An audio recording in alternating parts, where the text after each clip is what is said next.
So guys, mayroon na naman akong parcel, kakatanggap ko lang. So, yan na, buksan po natin naman ang ating parcel. Ito po ang aking parcel ngayon, natanggap. Hindi ko alam kung anong laman niya, nakalimutan ko kung ano ang aking order kasi mayroon pa akong isa na paparating. So, ito at isa na lang. Yun na ngayong buwan, stop ko na. Sa sunod na naman na buwan tayong mag-order. So, let's open na. So, i-open ko na naman ang aking parcel. Itong parcel na ito ay para to sa aking pamangkin. Hindi ko alam kung para sa pamangkin ko o para sa aking friend. Kasi may dalawa akong paparating pa. O isa na lang kaya. So, hindi ko alam kung para sa aking pamangkin. Anong tawag to? Labubu. So guys, yun. Para sa aking pamangkin na 6 years old or going to 7 years old.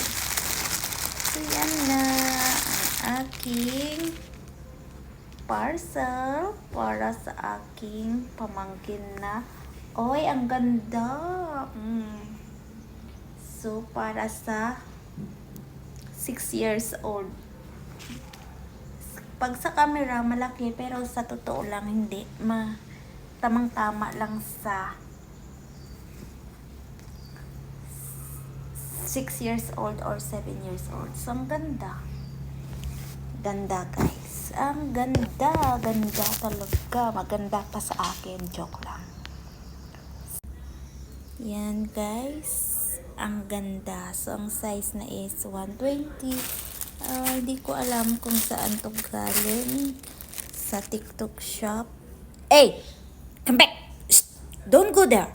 It's wet. It's raining. Mila, go inside. Don't disturb every time you always distracting me, Mila. Come back.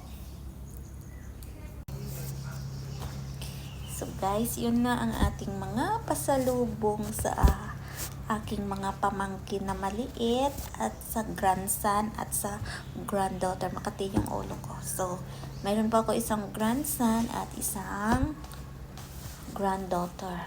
Come in. Mela. Inside! No!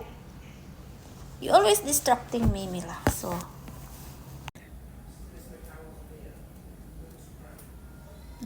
she's lying down there because I angry to her.